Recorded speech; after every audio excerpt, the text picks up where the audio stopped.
Hello guys, welcome to my channel. நான் உங்கள் நண்பன் அஜய்.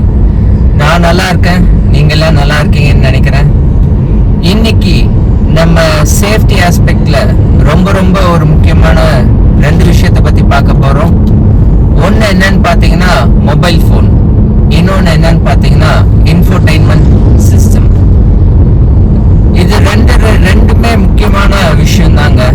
இது சாதாரண விஷயமா இருந்தா கூட இதனால நிறைய ஆக்சிடென்ட்ஸும் நடந்திருக்கு. ஓகேங்களாங்க, என்னன்னு சொல்லி முதல்ல செல்போன்ல இருந்து பார்க்கலாம். செல்போன் பேசிட்டு வண்டி ஓட்டுறது ரொம்ப தப்பான விஷயம். அது உங்களுக்கு எப்படின்னு தெரியல, அது ரொம்ப தப்பான விஷயம். இப்போ போன் இப்ப கையில நினைச்சு பாத்துக்கோங்களேன். போன் பேசிட்டு ஓட்டுறோம், போன் காதுல வச்சு ஓட்டுறாங்க. ஓகேங்களா, ப்ளூடூத் ஃபீச்சர் இருந்தாலுமே சில பேர் இன்னுமே போன் காதுல வச்சுட்டு ஓட்டுறாங்க. ஓகேங்களாங்க, போன் கீழே விழுந்துச்சுனால் அந்த போனை எடுக்க நம்ம கீழே போவோம், அப்போ ஆக்சிடென்ட் ஆகும்ல. இந்த மாதிரி ஒரு ஆக்சிடென்ட் ஆயிருக்குங்க. ஓகேங்களாங்க, இத பத்தி பேசணும்னா ஒரு கிட்டத்தட்ட ஒரு 7-8 வருஷத்துக்கு முன்னாடி. ஓகேங்களாங்க, அப்ப எனக்கு சரியா ஞாபகம் இல்லை, 7-8 வருஷமா இல்ல அதுக்கு முன்னாடியான்னு எனக்கு தெரியல. அப்போ ஒரு பென்டிரைவ் கொடுத்துட்டு தான் இந்த ப்ளூடூத் ஃபீச்சர் எனேபிள் பண்ற கட்டத்துல இருந்தோம் நம்ம அப்போ. ஓகேங்களா, அப்போ ஒரு நண்பர் போன் காதுல பேசிட்டு ஓட்டிட்டு போயிட்டே இருந்திருக்காரு. போன் நழுவி ஸ்பீட் பிரேக்கர் ஏதோ வந்திருக்கு போல் இருக்கு, நழுவி கீழே விழுந்துருச்சு. இவர் கீழே போய் பிக் பண்ணாரு. பாத்தீங்களா, வண்டி ஸ்டியரிங் தப்பா போயிட்டு ஆப்போசிட்ல வர கார் மேல மோதிடுச்சு. ஓகேங்களாங்க, சோ இன்னுமே இந்த மாதிரி நிறைய பேர் காதுல போன் பேசிட்டு ஓட்டிட்டு தான் இருக்காங்க. அப்படி நம்மளோட மைண்ட் செட் எப்படி இருக்குன்னு பாத்தீங்கன்னா, ஏதாவது கீழே விழுந்தா டக்குன்னு அதை பிக் பண்ணணும்னு சொல்லி தான் நம்மளுக்கு தோணும். ஓகேங்களா, அப்படிதான் நம்ம மைண்ட் செட் எப்பவுமே இருக்கு. நீங்க சாதாரண நடந்து போங்களேன், ஒரு ரூபாய் காயின் உங்க பாக்கெட்ல இருந்து விழுந்துச்சுனால் டக்குன்னு அதை எடுக்க தான் தோணும். நம்ம செல்போன் வீட்டுல தவறி விட்டால் நம்ம டக்குன்னு அதை எடுக்க தான் போவோம். அதே மாதிரி தான் கார்ல நம்ம போன் காதுல வச்சுட்டு பேசும்போது, அது ஏதாவது ஸ்பீட் பிரேக்கர்ல நம்ம போயிட்டு இருக்கும் போதோ இல்ல குழியில தெரியாம கார் இறங்கும் போதோ போன் விழறதுக்கு நிறைய வாய்ப்புகள் இருக்கு. அப்ப விழும்போது நீங்க எடுக்க போனால் உங்களோட ஸ்டியரிங் கண்ட்ரோல் மிஸ் ஆகிறதுக்கு 100% வாய்ப்பு இருக்குங்க. அது இல்லைன்னு மறுக்கவே முடியாது. இல்ல நான் ப்ரோ டிரைவர், நான் ஹேண்டில் பண்ணிக்குவேன்னு சொன்னீங்கன்னா உங்களுக்கு எல்லாம் ஒண்ணுதான், எல்லா நாளும் ஒரே நாள் போல இருக்காது. அதனால சில விஷயங்களை தவிர்க்கிறது நல்லது.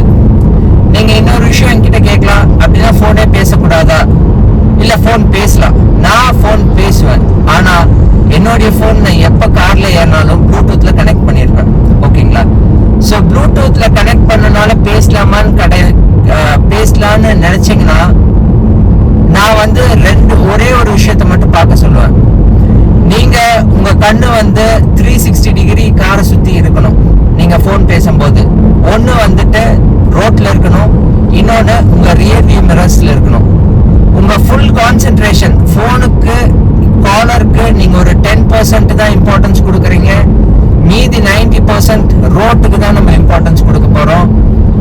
உங்களோட விண்ட்ஷீல்ட், ஃப்ரண்ட் விண்ட்ஷீல்ட்ல உங்க பார்வை இருக்கணும். அதே மாதிரி உங்க ரியர் வியூ மிரர்ஸ்லயும் ஃபுல்லா உங்களோட பார்வை இருந்துட்டே இருக்கணும்.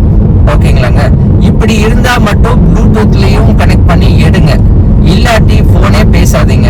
நம்ம லைஃபை விட அடுத்த காலர் ஒண்ணு இம்பார்ட்டன்ட்டே கிடையாதுங்க. Everything can wait. ஓகேங்களா, சோ ஆஸ் தி கால். அந்த காலோ இல்ல அந்த காலரோ தே கேன் வெயிட். ஓகேங்களா, அந்த இல்ல வெயிட் பண்ணாம ரஷ்ஷா எடுத்துட்டு இப்ப பாத்தீங்கன்னா இந்த 2 வீலர் காரரும் போன் பேசிட்டே ஓட்டு போறாரு. ஓகேங்களாங்க, 2 வீலர்ஸ் நிறைய பேர் இதே மாதிரி தான் போன் பேசிக்கிட்டே ஓட்டிட்டு இருக்காங்க. போன் அவங்களுக்கும் ஹேண்டில் பார் அப்படியே மிஸ் ஆகுது. நல்லா போயிட்டே இருப்பாங்க, சடான கிராஸ்ல வருவாங்க. எனக்கு என்ன அப்படி இம்பார்ட்டன்ட்னு தெரியலைங்க. அப்படி எப்படி ஏன் கால் பேசிட்டு ஓட்டணும்? ஃபர்ஸ்ட் அவ்வளோ ரொம்ப இம்பார்ட்டன்ட் எதுவுமே கிடையாது இல்லைங்க. ஸோ எல்லாமே எல்லா விஷயத்தையும் உடனே பண்ணணும்னு கிடையாதுங்க. எல்லா விஷயத்தையும் தாமதமாகறதுனால நல்லதுதான் நடக்குமே தவிர்த்து கெட்டது எதுவுமே நடக்க போறது கிடையாது. ஓகேங்களாங்க, ஸோ என்னை பொறுத்தவரை முடிஞ்ச அளவுக்கு செல்போன் கார்லயோ இல்ல பைக்லயோ பஸ்லயோ லாரிலயோ எதுலயுமே ஓட்டும் போது பேசவே பேசாதீங்க. அப்படியே பேசுறதுனாலோ என்னுடைய ஒரே கண்டிஷன் ஃபாலோ பண்ணா மட்டும் செல்போன் பேசுங்க. ப்ளூடூத்ல எனேபிளா இருக்கணும். காலர் கிட்ட 10% அட்டென்ஷன் தான் கொடுக்கணும். மீதி 90% அட்டென்ஷன் வந்து ஃப்ரண்ட் விண்ட்ஷீல்ட்ல இருக்கணும், ரியர் வியூ மிரர்ஸ்லயும் இருக்கணும். 3 ரியர் வியூ மிரர்ஸ் இப்படி இருந்தா மட்டும் கால் அட்டன் பண்ணுங்க, இல்லைன்னா அட்டன் பண்ணாதீங்க. நம்மளோட ஒரு மிஸ்டேக் இல்ல வந்து லெத்தார்ஜினால ஒரு ஆக்சிடென்ட் நடக்கவே கூடாதுங்க. எப்பவும் சொல்ற மாதிரி தான், எல்லா விஷயமும் எல்லா நேரத்துல இருந்து தப்பிச்சிடலாம், ஆனா ஏதாவது ஒரு நாள்ல மாட்டிப்போம். ஓகேங்களாங்க? அந்த நாள நீங்க கொண்டு வந்துடாதீங்க, இல்ல நம்ம கொண்டு வந்துட வேண்டாம். இததான் நான் இந்த பதிவுல சொல்ல விரும்புறேன். இன்னொரு இது ஒரு சின்ன ஒரு உண்மையான விஷயங்க. ஒரு 3 to 4 years பிஃபோர் நான் வந்துட்டு ஒரு சேலம் ட்ரிப் போக வேண்டியது இருந்துச்சு. அப்போ எனக்கு காலில் கொஞ்சம் இன்ஜுரி இருந்தனால ஒரு கேப் தான் அரேஞ்ச் பண்ணேன். ஸோ கேப்ல போகும்போது அந்த டிரைவர் பார்த்தீங்கன்னா நல்லா வீடியோ பார்த்துட்டு வண்டி ஓட்டிட்டு இருக்காரு, அதுவும் மொபைல்ல. ஓகேங்களாங்க? இது ரொம்ப ரொம்ப தப்பான விஷயங்க. நீங்க வந்து அவங்க டிரைவிங் இதா இருக்கலாம், நம்ம அடுத்தவங்க லைஃப், பேசஞ்சர் லைஃபே ரிஸ்க்ல போட்டு ஓட்டிட்டு இருக்காங்க. நான் அன்னைக்கெல்லாம் பயங்கர டென்ஷன் ஆயிட்டேங்க, கொந்தளிச்சிட்டேன். நீங்க என்ன சேஃபா விடுவீங்களா இல்ல எங்கேயாவது ஹாஸ்பிட்டல்ல சேர்க்க போறீங்களான்னு எனக்கு தெரியலன்னு இதே வார்த்தை தான் அவர்கிட்ட கேட்டேன். தயவு செஞ்சு போனை வச்சுட்டு வாங்க, இல்ல நான் இறங்குறேன்னு சொல்லிட்டு அவங்க ஓனர்கிட்ட நான் கம்ப்ளைண்ட் பண்ணேன். இந்த மாதிரி ஒரு சில பேர் கிடையாதுங்க, நிறைய பேர் அது பண்ணிட்டே இருக்காங்க. போன்ல வீடியோ பார்த்து வண்டி ஓட்டுறது. வீட்டுல வீடியோ பாருங்க, பிரச்சனையே கிடையாது. ரோட்டை பாருங்க, வீடியோ பார்க்காதீங்க. ரோட்ல நிறைய பேர் வராங்க, அவங்களுக்கு ஃபேமிலிஸ் இருக்கு, உங்களுக்கும் ஃபேமிலிஸ் இருக்கு. நீங்க பார்த்துட்டு வரனால உங்க ஃபேமிலிக்கும் பாதிப்பு, அடுத்தவங்க வர ஃபேமிலிக்கும் பாதிப்பு. அதனால நீங்க வீடியோ தான் பார்க்கணுமா, நீங்க வந்துட்டு வீட்டுல பாருங்க, ரோட்ல பார்க்காதீங்க. அதுக்கப்புறம் நம்ம இன்னொரு விஷயம் பத்தி பார்க்கணும்னா இன்ஃபோடைன்மெண்ட். ஓகேங்களாங்க? Company provided infotainment. உங்களால யூடியூபோ இல்ல எந்த வீடியோவோ ஓட்டும் போது பிளே பண்ண முடியாதுங்க. இந்த மீரா காசு வச்சு பண்ண முடியும்னா அது நிற்கும் போது பண்ணலாமே தவிர்த்து ஓடும் போது உங்களால பண்ணவே முடியாது. அந்த கம்பெனி உங்களுக்கு வந்து சேஃப்டியா அது டிஸ்ட்ராக்ஷன் அப்படின்னு சொல்லிட்டு அவங்க அந்த ஃபீச்சரை கொடுக்கவே இல்லை. ஆனா நம்ம இப்போ விதவிதமா பொருள் வருது, அந்த கம்பெனியோட இன்ஃபோடைன்மெண்ட்டை டேம்பர் பண்ணி அதுல யூடியூப் பிளே பண்றது, இல்ல பிரைம் வீடியோ பிளே பண்றது, இல்ல நெட்ஃபிளிக்ஸ் பிளே பண்றதுன்னு அப்படின்ற ஃபீச்சர் கொண்டு வந்துட்டாங்க. அதெல்லாம் எதுக்குன்னு நான் கேக்குறேன். கம்பெனியே உங்க சேஃப்டி ஆஸ்பெக்டுக்கு வேண்டி அதெல்லாம் வேணான்னு தான் சொல்லியிருக்காங்க. அப்ப நம்ம ஏன் இப்படி பண்ணணும் சொல்லுங்க? நம்ம ஏன், நம்மளுக்கு வேற டைமே இல்லையா? அந்த டிரைவிங் பண்றதுல தான் அந்த வீடியோ பாக்குற டைம் இருக்குங்களா? நம்மளுக்கு எவ்வளவோ டைம் ஃப்ரீ டைம் இருக்குங்க. இது டிரைவிங் டைம்ங்கும் போது டிரைவிங் என்ஜாய் பண்ணலாம்.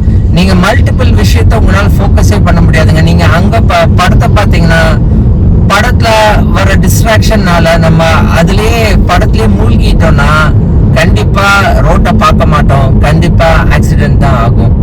இது என்னுடைய ஆதங்கங்க. நிறைய பேர் அப்படி பண்ணிட்டு இருக்கிறதுனால என்னுடைய ஆதங்கத்தை நான் வெளிப்படுத்துறேன். ஓகேங்களாங்க? அதே மாதிரி வீட்டுல யாராவது வந்தா கூட, வீட்டுல இந்த கூடெல்லாம் வரீங்களேங்க, இந்த படத்தை போடு அப்படி இப்படின்ற டிஸ்ட்ராக்ஷனை முடிஞ்ச அளவுக்கு தவிருங்க. உங்க எல்லாத்தோட உயிரை விட அந்த ஒரு படம் உங்க உயிரை காப்பாத்திராது. அதை நீங்க புரிஞ்சுக்கோங்க. நீங்க மியூசிக் கேட்டுட்டு வாங்க, அது எதுவுமே ப்ராப்ளம் கிடையாது. இன்சிஸ்ட் பண்ணி ஓட்டுறவங்க கிட்ட படம் போடுங்க அப்படின்னு மட்டும் சொல்லாதீங்க. அது ரொம்ப ரொம்ப ஒரு டேஞ்சரஸான விஷயம். உங்களுக்கு கம்பெனியே அந்த ஃபீச்சர் கொடுக்காத போது நம்மளே டேம்பர் பண்ணி யூடியூப் பிரைம் வீடியோ போடுறதும் தவிர்க்கணும். அதுக்கப்புறம் பாத்தீங்கன்னா நம்ம இன்ஃபோடைன்மெண்ட் இல்லாத இப்போ பேஸ் மாடல்லாம் இப்பெல்லாம் பேஸ் மாடல்லே இன்ஃபோடைன்மெண்ட் வருது. சப்போஸ் அப்படி இல்லை, இன்ஃபோடைன்மெண்ட் இல்லைன்னா நம்ம இந்த லோக்கல் ஷாப்புக்கு போயிட்டு அதை வந்து கொஞ்சம் அப்கிரேட் பண்ற விஷயமாகட்டும், அதெல்லாம் முடிஞ்ச அளவுக்கு தவிருங்க. ஓகேங்களா? ஏன் நான் சொல்றேன்னா, இப்போ இந்த பேஸ் மாடல்லே பாத்தீங்கன்னா உங்களுக்கு ப்ளூடூத் கனெக்டிவிட்டி வந்துருது, மியூசிக் சிஸ்டம் வந்துருது. ஓகேங்களாங்க? ஆண்ட்ராய்டு எதுக்கு? அந்த இது டச் ஸ்கிரீன் எதுக்குங்க? அது நம்ம எப்படின்னா நம்மளே காசு கொடுத்து நிறைய வாங்குற மாதிரி இருக்குங்க.